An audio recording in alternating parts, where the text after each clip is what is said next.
जय श्री राम दोस्तों। आज मैं आपको रामायण के पाठ सुनाऊंगी। तो जिनको भी रामायण सुननी है वो मेरे चैनल को सब्सक्राइब करें, फॉलो करें, ताकि रामायण के सारे पाठ आपको सुनने मिले। मंगल भवन अमंगल हारी,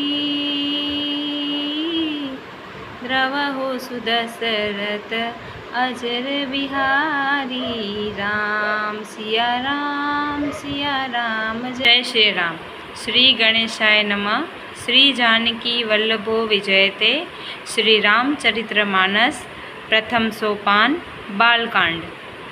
अक्षरों, अर्थ समूहों, रसों, छंदों और मंगलों की करने वाली सरस्वती जी और गणेश जी की मैं वंदना करती हूँ।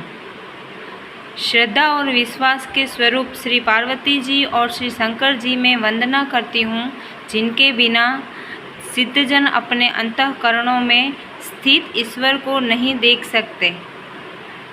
ज्ञान समय नित्य शंकर रूपी गुरु की मैं वंदना करती हूँ, जिनके आश्रित होने से ही टेढ़ा चंद्रमा भी सर्वत्र वंदित होता है।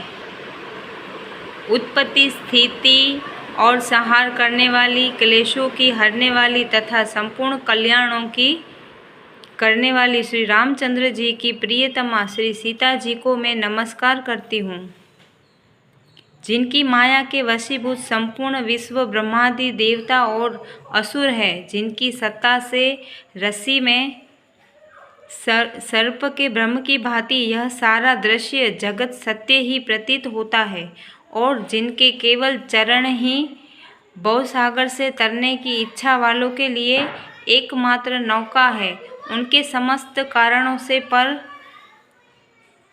राम कहाने वाले भगवान हरि की मैं वंदना करती हूँ। अनेक पुराण, वेद और शास्त्र से समस्त तथा जो रामायण में वर्णित है और कुछ अन्यत्र से भी उपलब्ध श्री रघुनाथ जी की कथा को तुलसीदास अपने अंतःकरण के सुख के लिए अत्यंत मनोहर भाषाचना में विस्तृत करता है, जिन्हें स्मरण करने से सब कार्य सिद्ध होते हैं। जो गणेशों के स्वामी और सुंदर हाथी के मुख वाले हैं, वे ही बुद्धि के राशि और शुभ गुणों के धाम मुझ पर कृपा करें। जिनकी कृपा से गूंगा बहुत सुंदर बोलने वाला हो जाता है और लंगड़ा लूला दुर्गम पहाड़ पर चढ़ जाता है, वे कलियुग के सब पापों को जला डालने वाले दयालु मुझ पर द्रवित हो।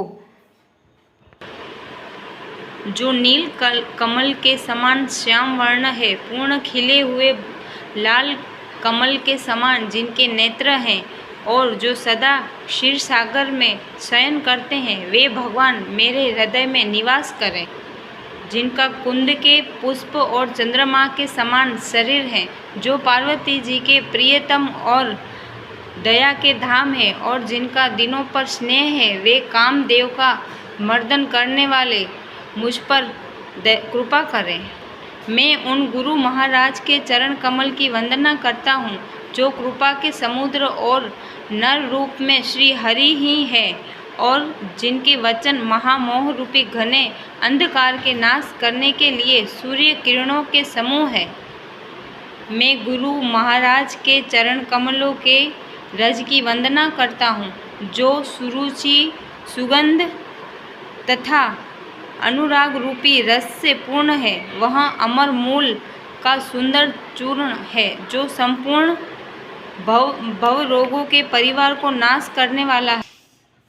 श्री गुरु महाराज के चरण नखों की ज्योति मणियों के प्रकाश के समान है, जिसके स्मरण करते ही हृदय में दिव्य दृष्टि उत्पन्न हो जाती है। वह प्रकाश अज्ञान रूपी अंधकार का नाश करने वाला है। वह जिसके हृदय में आ जाता है, उसके बड़े भाग्य हैं। उसके हृदय में आते ही हृदय के निर्मल नेत्र खुल जाते हैं, और संसार रूपी रात्रि के दोष दुख मिट जाते हैं, एवं श्री रामचरित्र रूपी मणि और माणिक्य गुप्त और प्रकट जहाँ जो जिस खान में है, सब दिखाई पड़ने लगते हैं।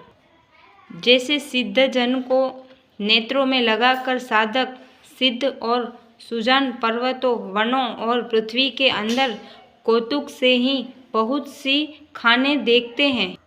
श्री गुरु महाराज के चरणों की रज कोमल और सुंदर नयनामृत अंजन है, जो नेत्रों के दोषों का नाश करने वाला है। उस उज्जन से विवेक रूपी नेत्रों को निर्मल करके मैं संसार रूपी बंधन से छुड़ाने वाले श्री रामचरित्र का वर्णन करता हूँ। पहले पृथ्वी के देवता ब्राह्मणों के चरणों की वंदना करता हूँ, जो अज्ञान से उत्पन्न सब संदेहों को हरने वाले हैं। फिर सब गुणों की खान संत समाज को प्रेम सहित सुंदर वाणी से प्रणाम करता हूँ। संतों का चरित्र कपास के चरित्र के समान शुभ है, जिसका फल नीरस, विशद और गुणमय होता है। कपास की डोरी नीरस होती है, संत चरित्र में भी विषयासक्ति नहीं है, इससे वह भी नीरस है। कपास उज्जवल होता है, संत का हृदय भी अज्ञान और पाप रूपी अंधकार से रहित होता है, इसलिए वह विशद है और कपास में गुण तंतु होते हैं। इसी प्रकार संत का चरित्र भी सद्गुणों का भंडार होता है, इसलिए वह गुणमय है। जैसे कपास का धागा सुई के किए हुए छेद को अपना तन देखकर ढक देता है, अथवा कपास जैसे लोढ़े जाने, काते जाने और बूढ़े जाने का कष्ट सहकर भी वस्त्र के रूप में परिणत होकर दूसरों के गोपनीय स्थानों को ढकता है, उसी प्रकार संत स्वयं दुख सहकर दूसरों के छिद्रों दोषों को ढकता है, जिसके कारण उसके जगत में वंदनीय यश प्राप्त किया है। संतों का समाज आनंद और कल्याणमय है, जो जगत में चलता फिरता तीर्थ राज प्रयाग है, जहाँ उस संत समाज रूपी प्रयागराज में राम भक्ति रूपी गंगा जी की धारा है और ब्रह्म विचार का प्रचार सरस्वती जी है। विधि और निषेध, यह करो और यह न करो रूपी कर्मों की कथा कलयुग के पापों को हरने वाली है। सूर्य तनया यमुना जी हैं और भगवान विष्णु और शंकर जी की कथाएं त्रिवेणी रूप से सुशोभित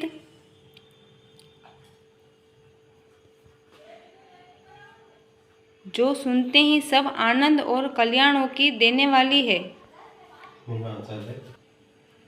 उस संत समाज रूपी प्रयाग में अपने धर्म में जो अटल विश्वास है वह अक्षय वट है और शुभ कर्म ही उस तीर्थराज का समाज है, परिकर है। वह संत समाज रूपी प्रयागराज सब देशों में सब समय सभी को सहज में प्राप्त हो सकता है और आदर पूर्वक सेवन करने से क्लेशों को नष्ट करने वाला है।